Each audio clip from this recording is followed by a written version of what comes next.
नमस्कार साथियों, मैं उमेश कुमार यादव, प्रखंड युवा अध्यक्ष, राष्ट्रीय जनता दल, प्रखंड लौरिया विधानसभा। आज 14 अप्रैल 2023 है। आज ही के दिन 14 अप्रैल 1891 में हमारे देश में, हमारे मातृभूमि पर एक ऐसे महामानव का जन्म हुआ जो देश ही नहीं विदेशों में, अनेक देशों में अपना नाम का झंडा फहरा के आया। वो गॉड गिफ्ट बालक का नाम आगे चल के डॉक्टर भीमराव अंबेडकर, जो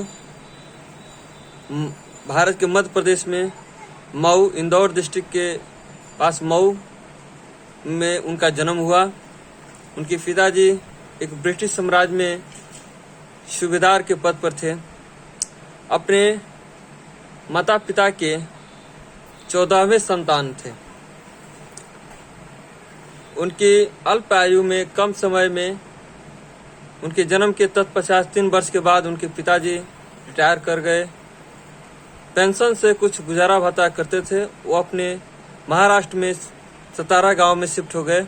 वहां जाकर अपना मेहनत मजदूरी करने लगे। 14वें संतान होने के नाते होनहार के चलते उनके पिताजी उनको पढ़ने लिखने में इच्छा जाहिर किए, तो उन्होंने एक रविन्द्रनाथ टैगोर की किताब दी उनको पढ़ने के लिए। 3 वर्ष की आयु में उनकी माता जी का देहांत हो गया। उसके बाद जब 5 वर्ष के हुए तो उन्होंने पढ़ने की इच्छा जाहिर की। उनके पिताजी कई स्कूलों में ले गए नामांकन के लिए। उस समय एक प्रथा थी ऊंच नीच की, अछूत जाति की, जो इस वर्तमान में जो दलित समाज कहा जाता है, उस समय अछूत नाम से जाना जाता था। उनको पढ़ने का अधिकार नहीं दिया जाता था। किसी तरह एक विद्यालय में उनका नामांकन दाखिला हुआ, लेकिन इस शर्त पर कि यह बालक बाहर रह के पढ़ेगा, क्लास से बाहर। जब उन्होंने पढ़ने के लिए खूब मेहनत किए, पढ़ रहे थे, मास्टर साहब जो भी सवाल पूछा करते थे उन्होंने फट दे जवाब दे दिया करते थे। जब उन्होंने एक बार बोर्ड पे सवाल का हल करने के लिए बुलाया गया, उस समय सारे लड़के टिफिन लेके भागने लगे। तो मास्टर साहब पूछे कि आखिर क्यों भाग रहे हो, होनहार बच्चा है, इनको मौका दिया जा रहा है, आप लोग से आता नहीं है। तो उन्होंने पूछा गया, बच्चा बोला कि ये अछूत जाति के हैं, हम लोग का भोजन दूषित हो जाएगा परछाई से। ताइए उस समय कितना कठिन परिश्रम से बाबा साहब अपना जीवन यापन, पढ़ाई लिखाई कर रहे थे। तब सवाल हल करने का नहीं दिया गया। आए, वो अपने पिताजी से बोले कि पिताजी हमको पढ़ने का मन नहीं है, ऐसे ऐसे हमारे साथ दुर्व्यवहार किया जा रहा है। उन्होंने पिताजी एक प्रेरणा के रूप में, आशीर्वाद वचन के रूप में एक बात कही कि बेटा, आज अगर तुम टूट जाते हो तो फिर समाज क्या कहेगा। समाज वही काम कर रहा है जो आगे भी करेगा। इसी का तो बात का जवाब देना है। जब तुम पढ़ लिख जाओगे, दुनिया में सबसे बड़ा पढ़ लिख कर बनोगे, तो यही समाज के लिए तुमको काम करना है, इस समाज को आगे बढ़ाना है। बाबा साहब ने पूरा मन में ठानी, पढ़ने का इच्छा जाहिर की। 5वीं क्लास पास हुए। उसके बाद मुंबई यूनिवर्सिटी में उनका नामांकन हुआ। क्लास में नहीं पढ़ रहे थे, एक पेड़ के नीचे पढ़ रहे थे। एक समाज सेवी व्यक्ति देखे बराबर जाते आते कि भाई बच्चा ये आगे पढ़ रहा है, आखिर दिक्कत क्या है इनको। उनसे पूछे कि तुम यहाँ क्यों पढ़ रहे हो। उन्होंने बताया कि मैं दलित अछूत समाज से आता हूँ, हमको पढ़ने नहीं दिया जा रहा है। तो बोले कि आप लाइब्रेरी में पढ़ लो। एक बुक दिए बुद्ध जी का, और बुक दिए, और उन्होंने देखा कि बहुत होनहार बच्चा है, ये आगे चल के कुछ काम करेगा। समाज सेवी व्यक्ति देखे कि घर की परिस्थिति सही नहीं है। उस समय बड़ौदा के गायकवाड़ खानदान के तीसरे राजा हुआ करते थे। उनके यहाँ सब्सिडी, स्कॉलरशिप की व्यवस्था थी कि किसी गरीब निर्धन व्यक्ति को, होनहार बच्चे को स्कॉलरशिप दे करके पढ़ाया जाता था। जब देखे बड़ौदा के राजा तो इनको स्कॉलरशिप देने का फैसला किए और 25 रुपया उस समय देना शुरू किए और 4 साल के लिए दिए, 4 साल के लिए दिया करते थे। उन्होंने यूएस गए, अमेरिका जाकर कोलंबिया यूनिवर्सिटी में अपना नाम दाखिला किया और वहां से पढ़ाई करके 4 साल के बाद लौटे। फिर उस समय शर्त की कि उनके यहाँ नौकरी करना है। एक बहुत अच्छा सेनापति के पद पर नौकरी किए। उस समय उतना पढ़े लिखे व्यक्ति के साथ पुनः दुर्व्यवहार किया गया। वहां के कर्मचारी ट्यून तक उनका फाइल अलग से फेंक दिया करते थे। जिस बर्तन से वो पानी पी लिया करते थे, कोई वो बर्तन को छूता नहीं था। मन में बहुत उनको दुख हुआ। फिर इंग्लैंड पढ़ने गए, बैरिस्टर बन के आए। फिर उन्होंने वकालत की देश में। फिर लोगों के लिए, अपने समाज के लिए पढ़ना, संगठित करना और संघर्ष करना नारा दिया। फिर 1927 में पानी पीने का अधिकार नहीं था ऐसे लोगों को जो अछूत जाति के लिए आते थे। उस पानी पे एक तालाब था महाराष्ट्र में।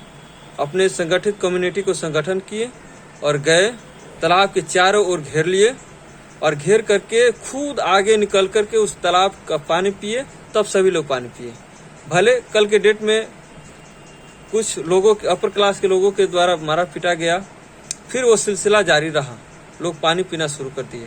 अपने कम्युनिटी के लिए, एक वोट के लिए अलग दर्जा देने के लिए उन्होंने ऐलान किया देश की आज़ादी के पहले। फिर गांधी जी अनशन पे बैठ गए कि ऐसा नहीं हो सकता है। हम सब किसी का हिंदू मानते हैं, सब किसी को एक बार समान मानते हैं, इसमें कोई भेदभाव नहीं है, देश आज़ाद हो जाने दीजिए। अभी देश आज़ाद नहीं हुआ है। फिर अम्बेडकर जी झुक गए उनके आगे, जीत के आगे, और देश की आज़ादी में लड़ाई में शामिल हो गए। उन्होंने बहुत सारी कठिनाइयां झेलने के बाद जब 1946 में संविधान बनाने का एक शर्त आया, तो उसमें इलेक्शन से हुआ करते थे। 7 लोगों का इलेक्शन करना था। जब ये महाराष्ट्र से चुनाव लड़े, उस समय कांग्रेसी लोग पूरा जोर लगा करके उनको वहां से हरवा दिए, ताकि ये आदमी इस संविधान में अपना जगह न बना ले। अपने लोगों को इस संविधान में जगह देने के लिए आगे चल के घातक बनेगा, इसलिए उनको हरा दिया गया। फिर उन्होंने बंगाल से जाके अपना नॉमिनेशन दिया, जो आज पाकिस्तान में पूर्वी बांग्लादेश, आज बांग्लादेश में स्थित है। वहाँ मुस्लिम कम्युनिटी ने उनको वोट दे करके जिताया, अपना जगह बना लिए। देश आज़ादी के बाद फिर वो तो देश बंटवारा हो गया। फिर इनको चुनाव लड़ना था, तो राजेंद्र प्रसाद की अगुवाई में उनको महाराष्ट्र से चुनाव लड़ाकर जिता करके फिर वो अपना प्रारूप समिति के अध्यक्ष बनाए गए संविधान के। और उस समय संविधान लिखने में 2 वर्ष 11 महीना 18 दिन लगा। फिर कैबिनेट मीटिंग में, कैबिनेट में मंत्री बनाने के लिए जब पंडित जवाहरलाल नेहरू जी गांधी जी के पास प्रस्ताव लेके गए, तो गांधी जी ने देखे कि इसमें भीमराव अंबेडकर जी का जगह नहीं है। तो उन्होंने कहा कि इसमें अंबेडकर जी का जगह नहीं है। तो बोले कि नहीं, ये मेरा है। तो कहते हैं गांधी जी कि नहीं, भारत आपका नहीं है, भारत सब किसी का है, इसमें अंबेडकर जी का जगह दे दीजिए, कैबिनेट आपका नहीं है, भारत का कैबिनेट है। फिर कैबिनेट में जगह मिला, उनको पहला लॉ मिनिस्टर दिया गया, कानून मंत्री के रूप में। और लोकसभा का चुनाव लड़े, हार गए। फिर राज्यसभा से चुना करके उनको कानून मंत्री बनाया गया। देश के आज़ादी के बाद प्रथम कानून मंत्री बाबा भीमराव अंबेडकर साहब हुए। उसके बाद 1956 में उनकी मृत्यु हो गई। मरणोपरांत 40 साल के बाद भारत रत्न से सम्मानित किया गया। वो 9 भाषाओं में ज्ञाता थे और उनके पास 32 डिग्रियां थी।